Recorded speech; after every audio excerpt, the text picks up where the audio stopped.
Oh, how quick they forget. Sports really is one of those industries where it's just completely, what did you do for me lately? It feels like everyone's forgotten how good Ja Morant is. I know he had some controversy the past year. He also had a bunch of injuries, so he hasn't played a lot the past 2 seasons. But my prediction, he's going to come back with a vengeance. And when he's healthy and playing, he is just electric. One of the most fun players to watch in recent memory. However, it almost feels like Nike also forgot about Ja Morant, because they followed up his first signature shoe with this Nike Ja2 Induction.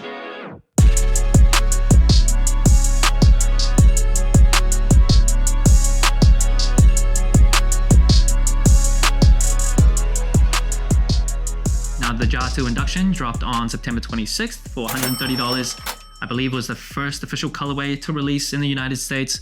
There was a whole bunch of colorways to follow, like that disgusting, or I find it disgusting, that purple colorway. Did not like. Out of all of the colorways that I've seen so far, this is probably the best one. And apparently, according to Nike, this is inspired by his induction into the Murray State Hall of Fame. That is the college that he went to. And first impressions of the Ja2 Induction. I alluded to it in the beginning of the video. I just feel like it's kind of lazy. Yeah, kind of looks too similar to the Ja ones.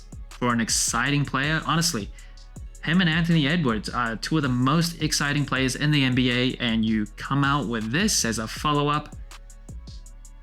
I was disappointed when I first saw the designs of the shoe, I'm not gonna lie. In terms of the colorway itself, I think it's pretty nice colors. I like the grizzly patterns. That's been kind of a theme for his colorways, or some of them anyway. I do like that, but yeah, just as a signature shoe, I think it's hard not to compare him with AE1. They're both like high risers, high flyers, super athletic, very young, have both very bright futures. And you see the hype and popularity and the conversation around AE1s. And then this just doesn't compare.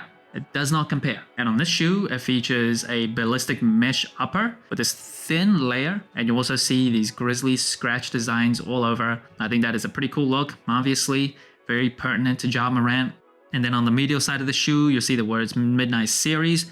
And then on the booty of the shoe, very faintly at the top on the heel, says 12 a.m. 12 is obviously his number that Ja Morant wears. 12 a.m. is a nod to his like tireless work ethic. And then moving up that mesh tongue, you get Ja Morant's logo. You get these brown laces out of the box. This shoe does come with one extra set of laces. This kind of yellow, creamy set of laces. Out of the two, I think I still prefer the brown laces out of the box.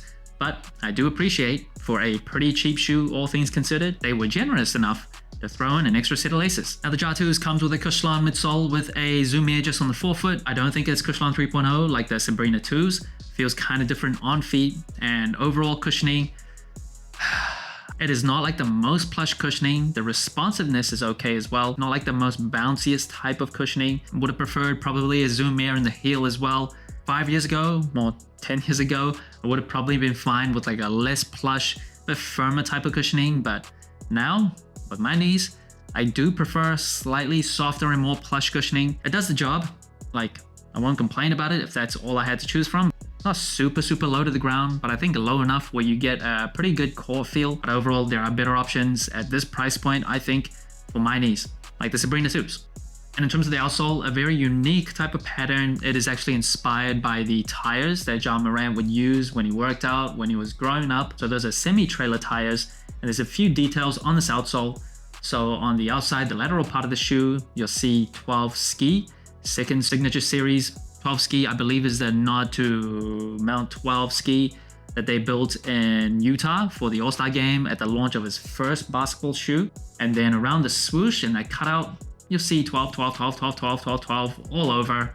That's obviously his number. And then a low cutout that has the phrase for the underdogs who have the dog in them, the AWG.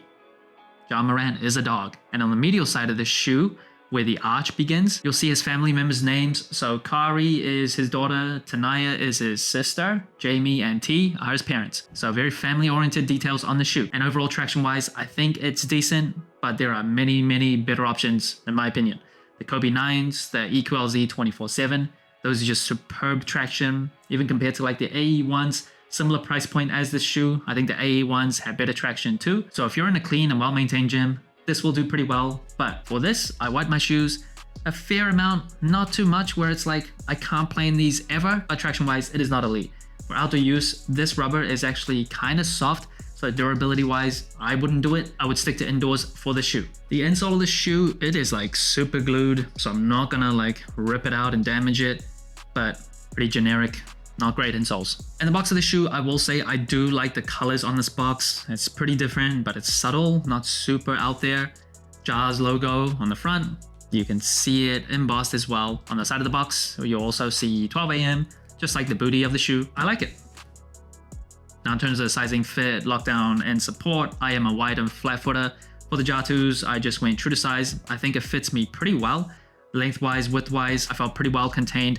The ankle area, I will say, is pretty well padded as well. According to Nike.com, this pattern on the ankle lining is actually inspired by waterfall. Now, two things about this area of the shoe. I did experience a tiny bit of heel slippage, but I think that's probably more to do with my wide and flat, just honestly deformed feet. It's hard for us wide and flat footers to find the best fitting basketball sneaker, because if you find one that fits very well widthwise, might be slightly too long in the toe area as well as the heel area, and then you experience heel slippage. So I did have a tiny bit of that, nothing that would cause me to like never wear this shoe. I had to lace the shoe all the way up to the top eyelets, and then the raised heel tab over here, that can cause a bit of annoyance. I didn't experience it too much because I always wear thick enough socks where I don't really feel that, but some people may have an issue with that. And in terms of side-to-side lateral containment, I will say the material on the shoe just feels a little bit cheap. There were times when I was really stopping and like really trying to test out the containment.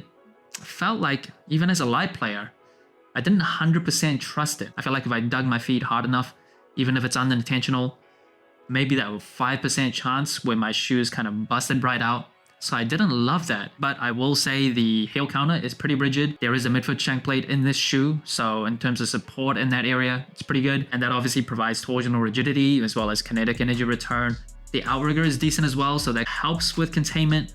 But yeah, just the materials, I just kind of doubt, or at least not like 100% confidence that that material will really just stop my foot from rolling a bit too much over the shoe. Now overall comfort wise, this shoe can feel a little firm when you're like first breaking it in, but it breaks in pretty quickly. And as a casual kind of shoe, just in terms of comfort in a vacuum, I think it's okay. It's lightweight. I can see walking around this shoe casually, no problems, but I wouldn't say it's like the most comfortable shoe like under your feet. Now, usually for casual and retro shoes, I give it a sole score. The metrics for the sole score don't really make sense on a basketball performance sneaker, but I do have a final verdict for the JAR2s. It is average. It is honestly just average. I don't feel like it's much better than the JAR1s. Maybe slightly in some areas. I do prefer the Cushlon midsole over Phylon maybe, but in every aspect of the shoe, nothing really stands out. Cushioning, average, decent. Responsiveness, the same. Traction, average, decent. There are better options out there.